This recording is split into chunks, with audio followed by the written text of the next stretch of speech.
Hello, everyone. Welcome to our presentation tonight, the Lake Michigan Triangle.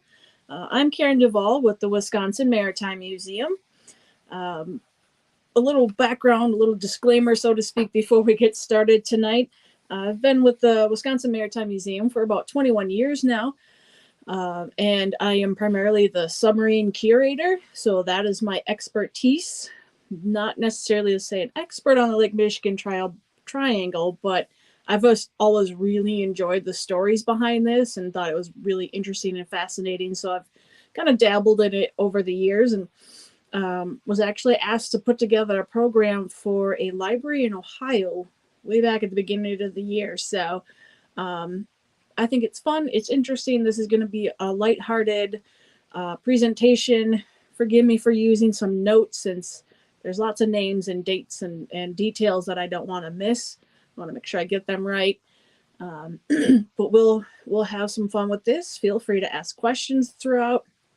I will try to answer them as best I can, but remember, not my expertise, but I thought this would be a fun topic for October, especially some of the stories towards the end. So just a little info on the area we're going to be talking about. Most of you, I'm sure, are familiar with Lake Michigan, third largest Great Lake by surface, second by volume. Michiguma, big water. All those details there. To our knowledge, there are 729 wrecks in Lake Michigan, but only 211 of them, as far as we know, have been found. So there's a lot more wrecks out there that need to be located. And had to share some really awesome pictures of the lake before I go to this. Lake Michigan is also the deadliest of the lakes. In total, well over thousands of wrecks in the lakes. There's some discrepancies, as you can see in my own presentation, on how many wrecks are actually in each lake. But just to show that because Lake Michigan is long and narrow, that means there's short, choppy waves, and storms can come up kind of out of nowhere. So that makes it really difficult for ships when they're out in the rough seas like that. If you see the picture in the middle with the masted schooner there, that American flag is upside down. So that's a sign of distress. Just some fun stuff that's coming around the corner for us. Winter is coming. All the ice-covered lighthouses and snow that's on our way, but hopefully not until later, like after Halloween. So we're here to talk about the Lake Michigan Triangle. The triangle actually shares a lot of characteristics as the Bermuda Triangle. Our triangle is home to the Lake Michigan Stonehenge, which we'll talk about later. Also odd weather patterns, strange happenings, and peculiar events. So the triangle is formed from Manitowoc here, across the lake to Ludington, which means the SS Badger car ferry follows the path between Manitowoc and Ludington, the top of the triangle there. It goes down the coast to Benton Harbor and then back up to Manitowoc. So in that particular area, there's just more strange occurrences, more shipwrecks than in any parts of the lake. So people tend to think that there is a triangle there and that weird things happen in this part, including UFOs and plane crashes and mysterious disappearances. So the ship that sort of started it all, sort of the beginning of the Triangle Mysteries, is the Thomas Hume. In 1891, the schooner set sail across Michigan with a load of lumber. The ship never reached its destination. Despite being made of wood and carrying a load of wood, no debris from the schooner was ever found. But since then, we have discovered the wreck. So in 2010, oh, lost my spot here. But the Thomas Hume was the first one, although some people believe that the Griffin was the first, but since we don't know where the Griffin is, can't really call that the first one. So sorry, I lost my Thomas Hume notes. So I want to make sure I get the details correct. So that's that one. There's lots of fun stories about the lake, lots of shipwrecks. So it gets a lot of details here. But the Thomas Hume disappeared with my notes. How appropriate. As you can see some of the details there. There was, let's see, when was it sunk? It sank on May 21st in 1980. It was owned by the Hackley Lumber Company in Muskegon, Michigan, and used to transport lumber to Chicago. They would cut white pine logs in winter from forests in Michigan, and then they'd float them down the Muskegon River during the spring flooding, cut the boards at the sawmill in Lake Michigan, and then put them on the ships and send them to Chicago. They searched for the Thomas Hume and found it in 2010. That is the one that has the... Oh, not the one. I'm so sorry. We'll skip Thomas Hume. How about that? But as you see, there are some great shipwreck photos of that. Rosabelle, however, is just a strange story. Rosabelle is a 100-foot, two-masted schooner that was built in Milwaukee in 1863. The owner in history is a little bit interesting. The owner was the House of David cult, based in Benton Harbor, Michigan, which, if you remember back into the map, is one of the ends of the triangle. The cult's followers worshipped their leader, Ben Purnell, or King Ben, as they called him, and he proclaimed himself God, to the point where after he died, they put his body in a glass case because one day he would return, but actually he never did. Surprise, surprise. So in 1875, a Lake Michigan car ferry found the Rosabelle floating upside down in the middle of the lake. There were no reports of distress before that, and her crew of 10 was missing. Rosabelle was towed into port, flipped over, and returned to services. Not sure I'd want to go on a ship that just flipped over. But in October then of 1921, Rosabelle was making her last trip of the season from the cult-owned island in Benton Harbor. The ship was carrying a load of passengers and lumber, and as it was in 1875, the ship was found floating upside down again. This time, however, there was some damage.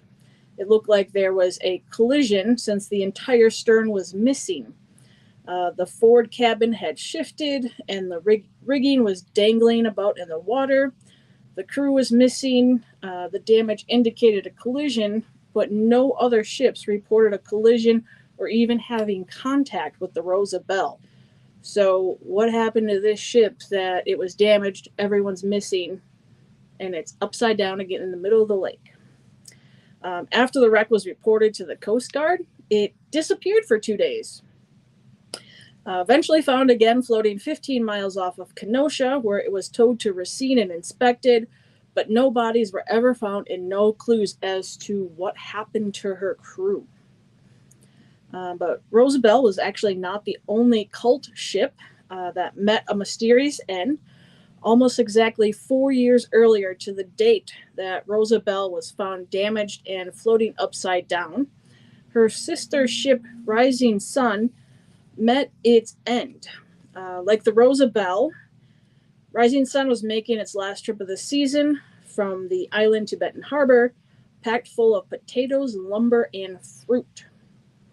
The ship ran into a blinding snowstorm, and the captain tried to seek shelter, but the ship actually crashed into a rock, breaking off the rudder and sending it back into the storm, which meant eventually the engines flooded and the ship began to sink. But thankfully, everyone escaped despite the capsizing of 2 of its lifeboats. After the Rosabelle, though, some good came out of it. Purnell had asked craftsmen in his community to make ships safer, to keep them from capsizing in rough seas. They invented a cross-propeller system that would protect ships against large waves. And this new system was widely accepted in the cruise industry and was used up until recent years to prevent ships from capsizing. So out of tragedy came some good things. That's how you learn. And just some pictures from our collection of the Rosabelle, including the one where I believe she sank at the dock there as well. So unlucky ship. Captain Donner, he's an interesting mystery. This one takes place in 1937.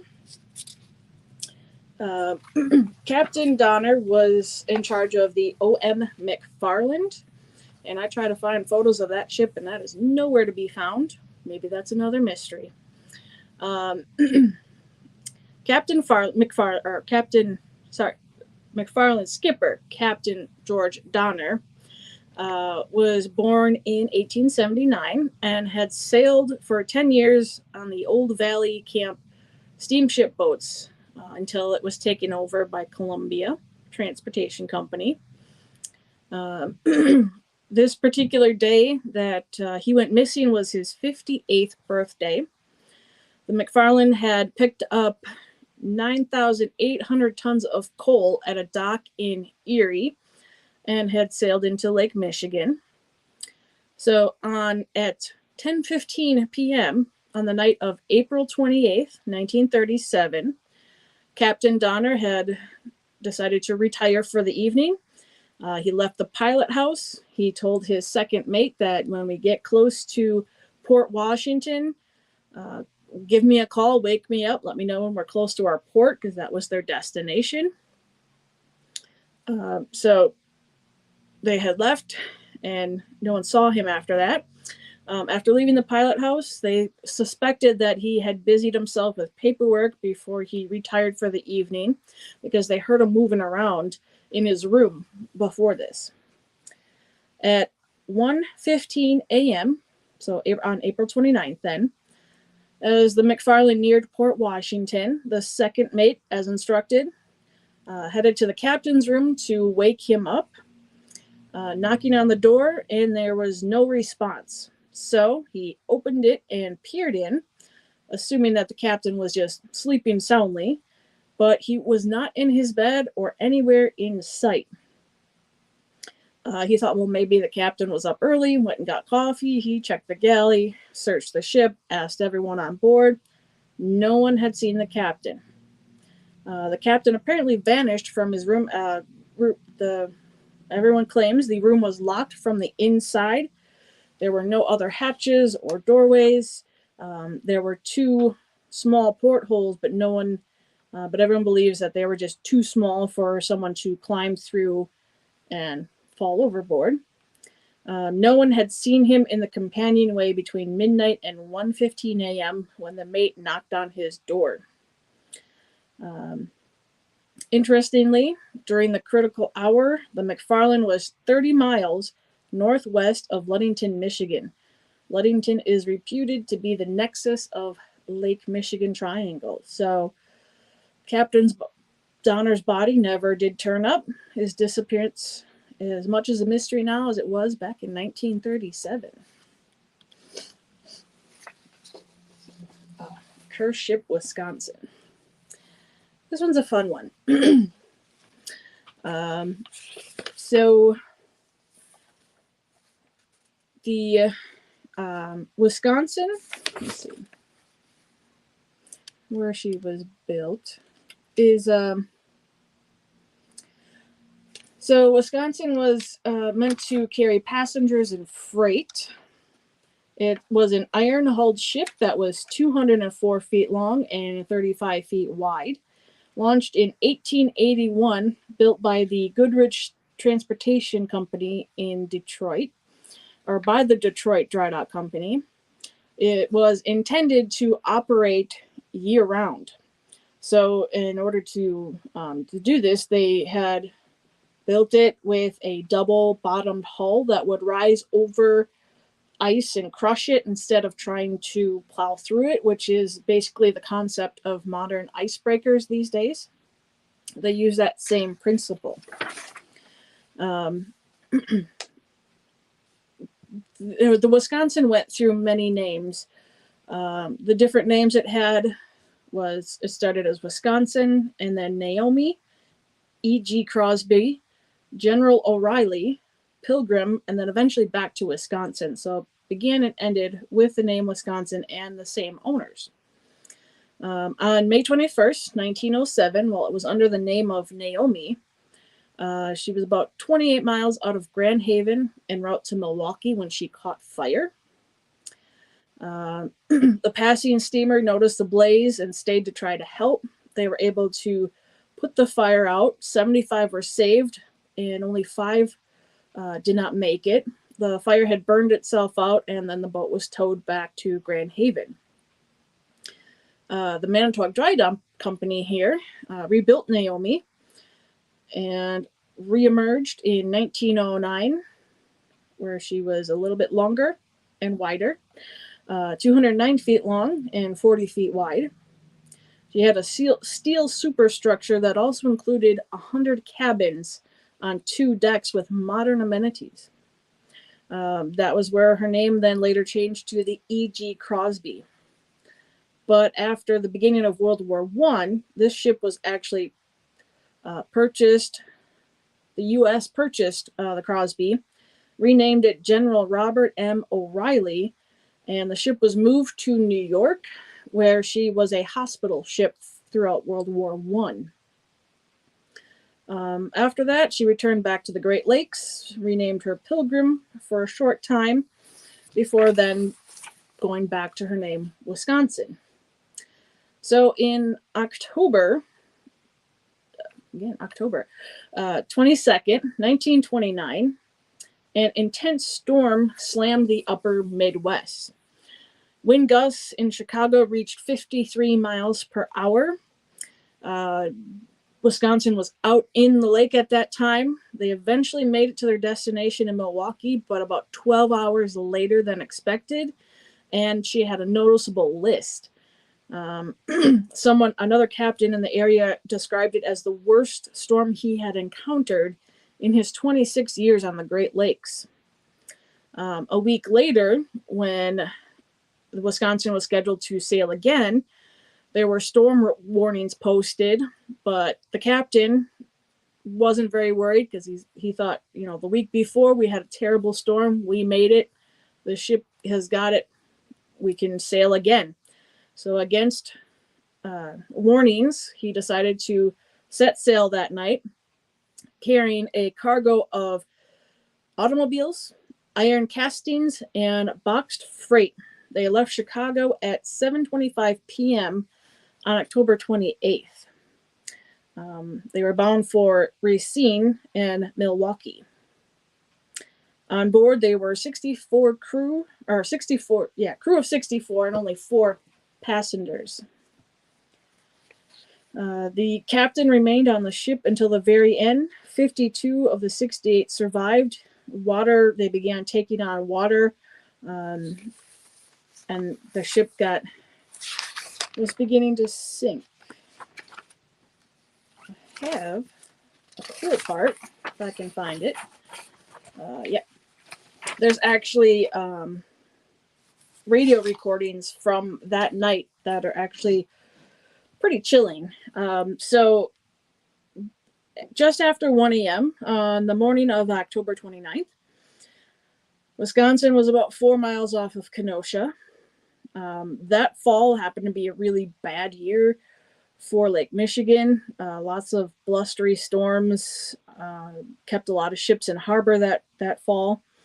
But as mentioned, Captain Captain Morrison was not fazed.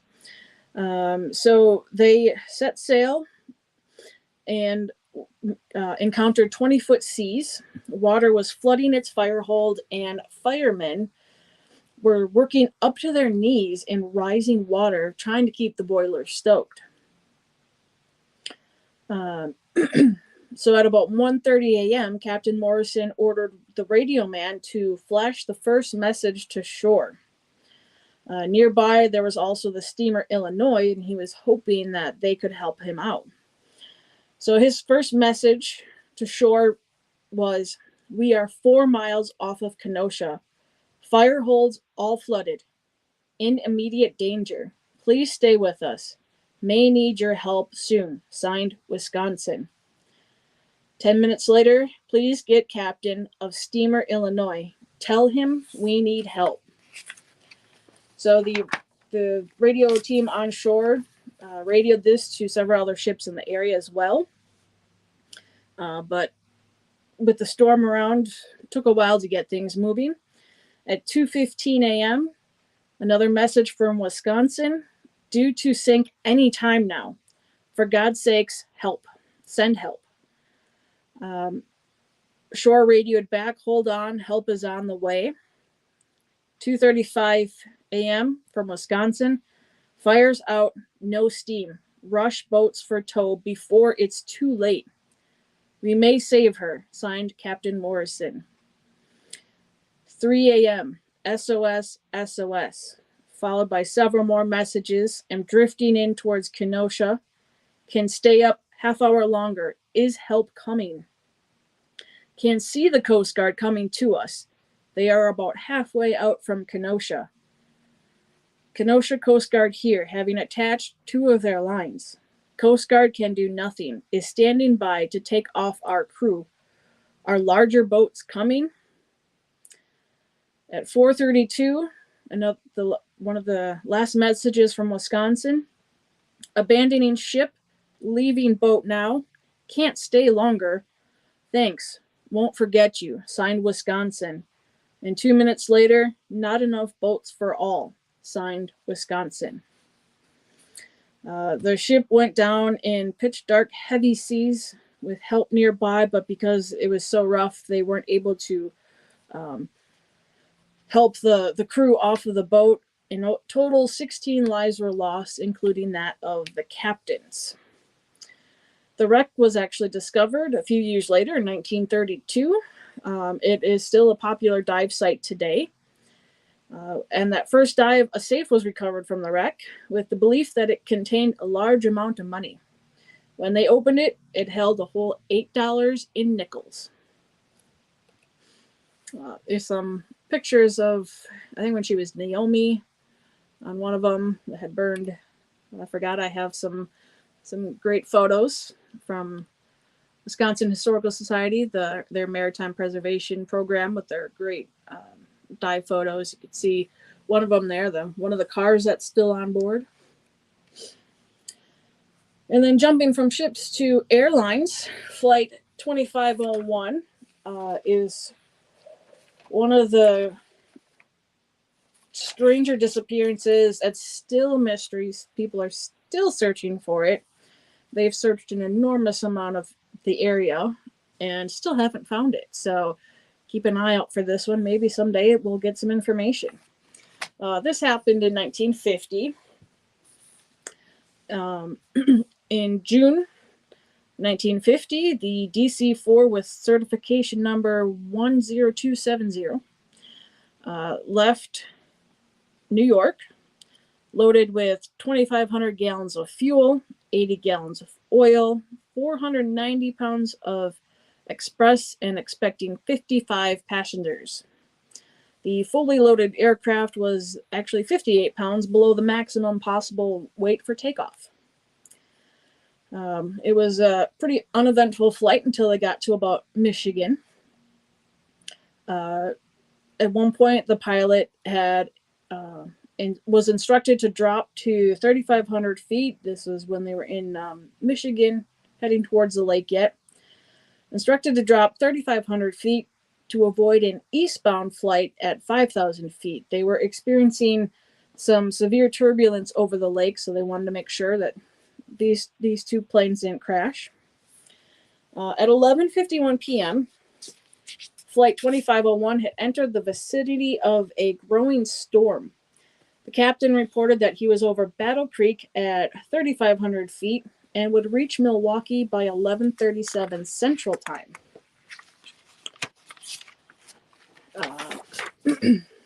As he neared the lakeshore, he made his last transmission, requesting a further drop in altitude to 2,500 feet. He never stated why, and actually the request was denied. The flight was overdue to pass by Milwaukee. Milwaukee never heard from them, so it was deemed that they were lost. The following morning, the Coast Guard and rescue teams went out to try to find the plane. Everyone suspected it had gone down in the lake. A Coast Guard vessel actually saw some oil on the surface in an area where it was expected. Several Coast Guard vessels were in the area and were there to recover floating debris, which included a fuel tank float, seat cushions, clothing, blankets, luggage, cabin lining, and even body parts. At the time, authorities wanted to determine whether the plane suffered a mid-air explosion or whether it struck the water intact. These small pieces were the only clues that they had, so no one really knew. There were reports of people seeing a large flash over the lake and hearing a plane go by. There's thoughts that maybe they just had this explosion and disintegrated a lot of things. No one really knows for sure. It's just a bunch of theories. Small bits of debris floated endlessly over the surface. There was lots of fog that morning over the lake, so that didn't help. The airplane, along with 58 men, women, and children, had disappeared, leaving few clues as to what had occurred. At that time, the loss of Northwest Airlines Flight 2501 was the worst commercial aviation disaster. As the days went by, they kept searching the area, and tiny pieces kept floating to the surface from the area, and they would actually wash up on the local beaches. Coast Guard cutter had actually found hands in ears, seat armrests, fragments of upholstery. The largest piece of wreckage that this one Coast Guard vessel found was no bigger than your hand. A week later, portions of two bodies of two women were discovered in the area as well. Authorities in South Haven actually had to close one of their popular beaches, the South Beach, for 9 days after the crash due to the large number of body parts washing up along their beaches. However, they reopened it on July 3rd for the holiday crowds.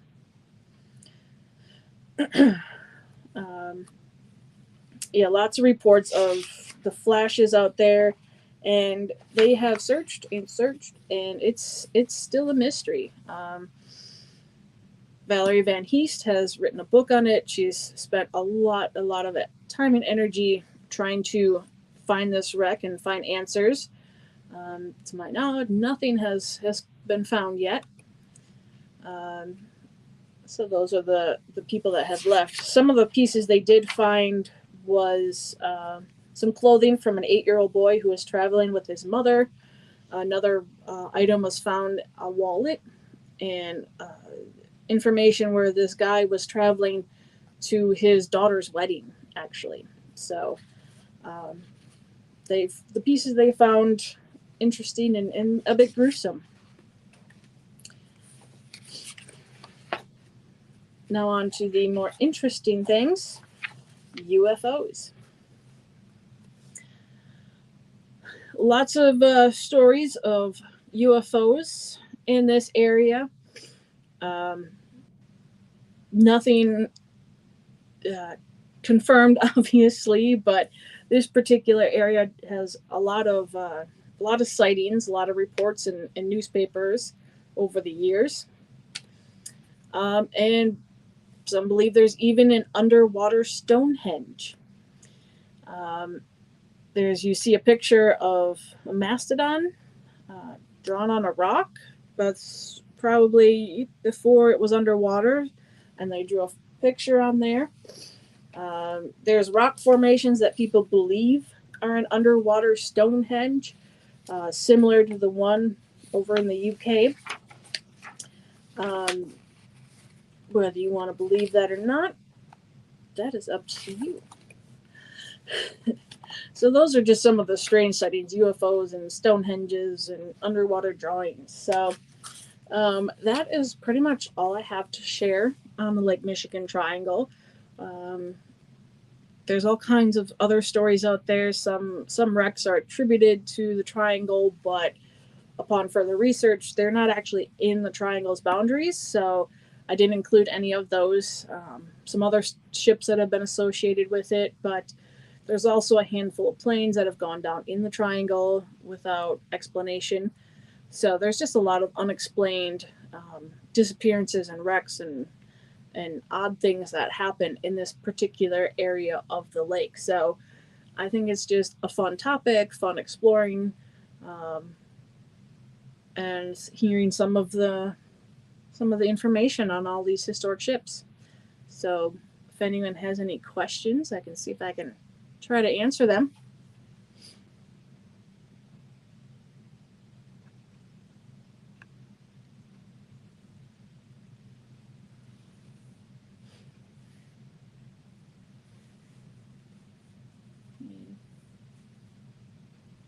If not, I hope you found it interesting. Sorry for my crazy notes. Apologies for my missing the Thomas Hume.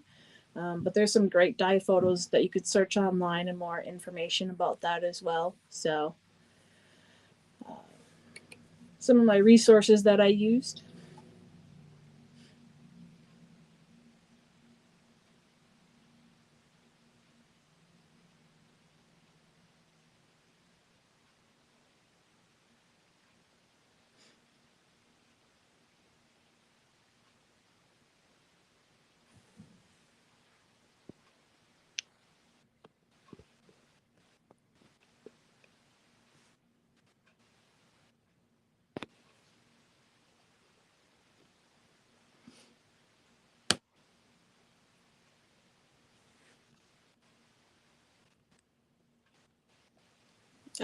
Found my comments.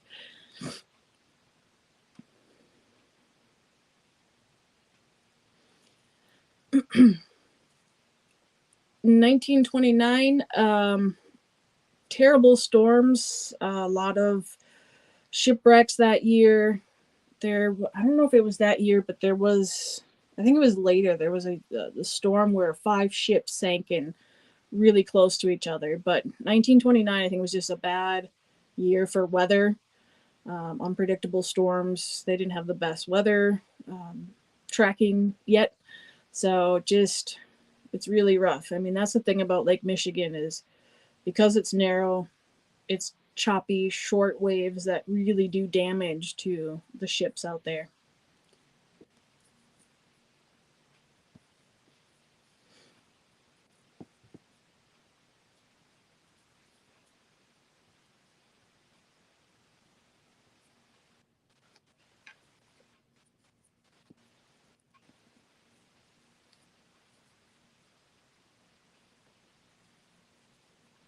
Great. Hope you all enjoyed it and have time to do some more research. I think there's a new book that just came out on the triangle as well. So I believe we have it in our gift shop. If you're local, you can check it out. Otherwise, do the search online. This is one of those unknown stories that I think is interesting about the lakes.